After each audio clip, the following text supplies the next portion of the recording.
Well, hello there. Welcome to the Frugal Family. My name is Julie, and today we are talking about prepping, getting ready, being prepared for whatever emergency situation happens to come up next, because you know there's going to be more. The world is going to hell in a handbasket, but we want to be ready for it. We want to survive it, whatever disaster happens to strike next.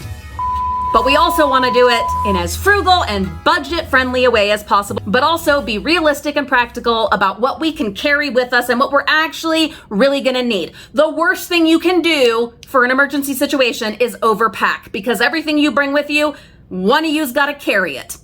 And you don't want to end up leaving all your stuff on the side of the road as you are heading to whatever meeting place that you have already established with family, friends, and loved ones where you're going to meet to find each other in this disaster. You don't want to be burdened with a lot of stuff that you don't even need, that you're not even going to use. That also applies to whatever you're having in your home stockpile and emergency supplies. Have stuff that actually makes sense, not just buckets of wheat that you're never actually going to use. Except for those of you who actually do, my mother-in-law included. That's fabulous, but for a lot of us, we're never touching the bucket of wheat. But what we will need is insect repellent. Yes, we mentioned that. We segued into that in our last prepping video. It's not likely gonna be the zombies that are gonna get you. And even a horrible tornado or hurricane is not likely, statistically, to be the thing that kills you. It's going to be the aftermath. The flooding with all of its sewage and nastiness, the lack of available clean water, and also the bugs. Are you prepared for the bugs? You've survived whatever the disaster was. Now you're waiting to be rescued, or you are hiking it out, trying to get to somewhere safe, and you run into the mosquitoes. And they are carrying the West Nile virus or malaria or God knows whatever thing they happen to come up with next. Are you prepared for that? You survived the earthquake, you survived the hurricane, and now it's going to be a mosquito that takes you down?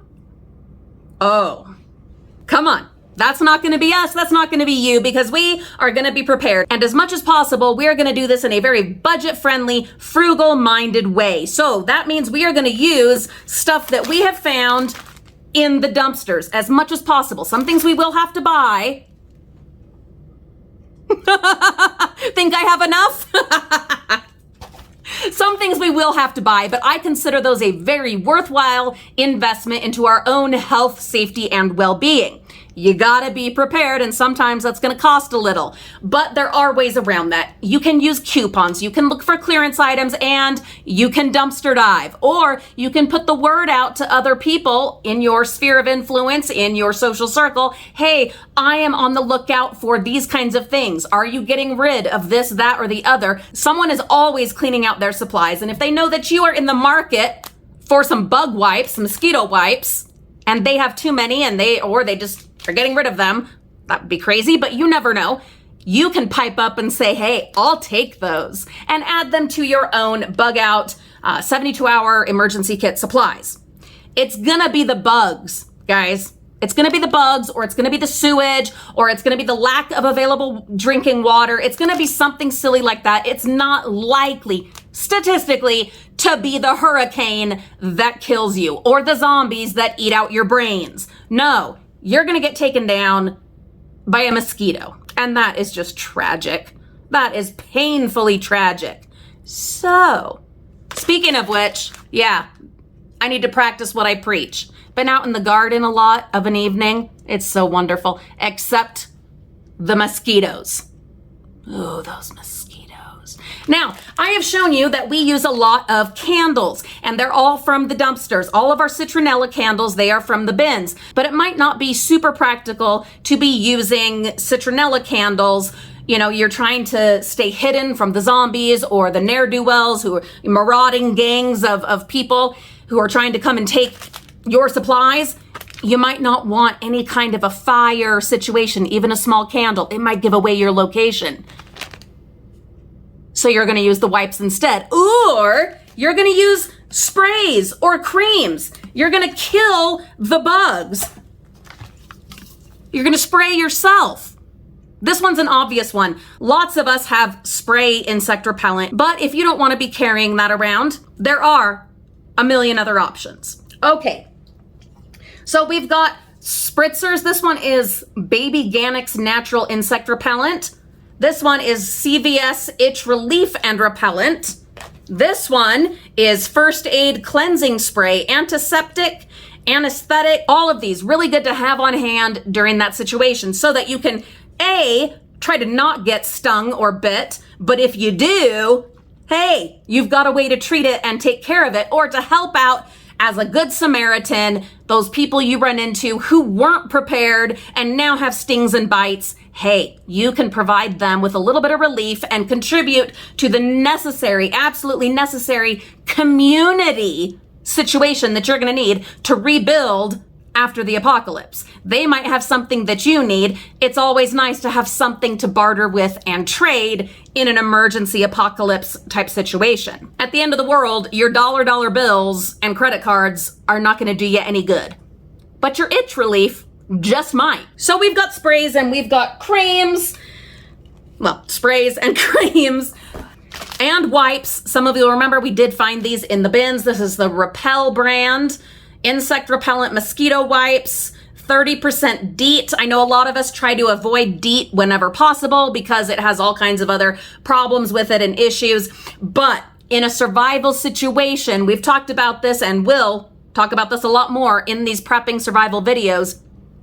When it comes down to it, you're going to do whatever you have to survive in the moment and then deal with the consequences later. And that is included in a situation with DEET. If it comes down to later dealing with the consequences of DEET, or right now dying a miserable, horrible death from West Nile or malaria, you're going to go with it. You're going to risk the DEET. You're going to risk the DEET. Okay? It'll be easier to use on your face and avoid like your eyes, nose, and mouth. Way easier than, say, a spray. Speaking of sprays, yes, I actually really do recommend having something like this on hand, especially if, like me, you have particular allergies that are very life-threatening when you come in contact with certain bugs, like wasps. Those could literally kill me. And what if this is not quite enough? That's when we fight back. I'm not saying have 3 heavy cans like this with you, but at least one would be good to have with you. Now, one other option, and these are not from the dumpsters. These were sent by one of our fabulous Frugal Family friends, and they're Disney. These are insect repellent super bands. And they don't contain DEET, and they work. We have been using, this one's open, we have been using these at night when I remember to put them on and I'm sitting out in the garden at night. These absolutely work. Between these and the citronella candles that I light outside, we stay bug free. These are super lightweight. They're just gonna go right there on your wrist. Put them on right away. As soon as you're bugging out and you've gotten out of the immediate danger situation, put your bug repellent bracelet on and just leave it on. The one thing I'm not sure about is how long these actually stay effective. This says I was right. I've been putting them back in the airtight bags when we're not using them, and I was on the right track for that one because it does say on the back, simply slide the super band on your wrist or ankle. Store super band in this airtight bag when not in use. I thought that might be an issue, that eventually they would run out or wear off or whatever, and I was right. So definitely, if you're not going to be using them, put them back into the airtight bag. But I say during the disaster, during the 72 hours, during the survival situation, just keep that sucker on. But if you are using it at home, during a shelter-in-place situation, you're out scavenging, whatever, put it on. And then when you're not using it, you're back in the house and no bugs have followed you in, go ahead and put it back in the airtight container, just to be safe. All right, Frugal friends, that is what I have for you today. We are getting prepared for the apocalypse or whatever fresh hell happens to await us that is going to find us tomorrow morning. Oh God, hopefully not tomorrow morning. I'm not done with the bug out bag yet. I'm working on it. I'm working on it. Are you working on yours? Are you getting ready? If this past 3 years have shown us anything, it's that It can happen to you. It can happen to me. We have all been faced with the painful reality of disaster, catastrophe, job loss, health problems, all of it. All of it. And it's not getting better anytime soon from the looks of things. So get ready.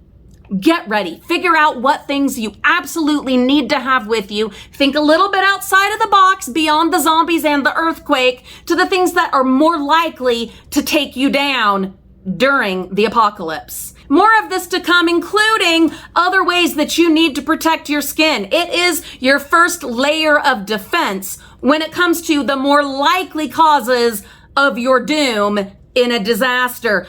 Skin, you gotta take care of it. And unless that disaster is that the sun goes out and we no longer have any UV rays or sunshine coming. P.S. None of us would make it through that. So stay tuned for our next video where we will talk more about protecting your skin from Mr. Sun, things you might not have thought of for your bug out bag, your 72-hour emergency kit, even your at-home shelter-in-place tote of emergency supplies. I have been Julie. You have been wonderful. Thank you so much for coming along on these prepping survival videos.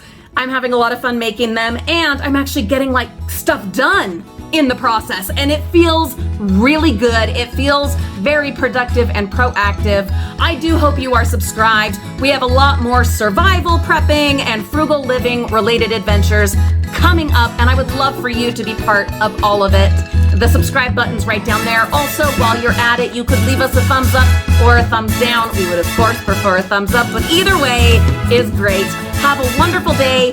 Be cautious, be prepared, but also live your life to the fullest, which includes watching our videos. We'll see you soon.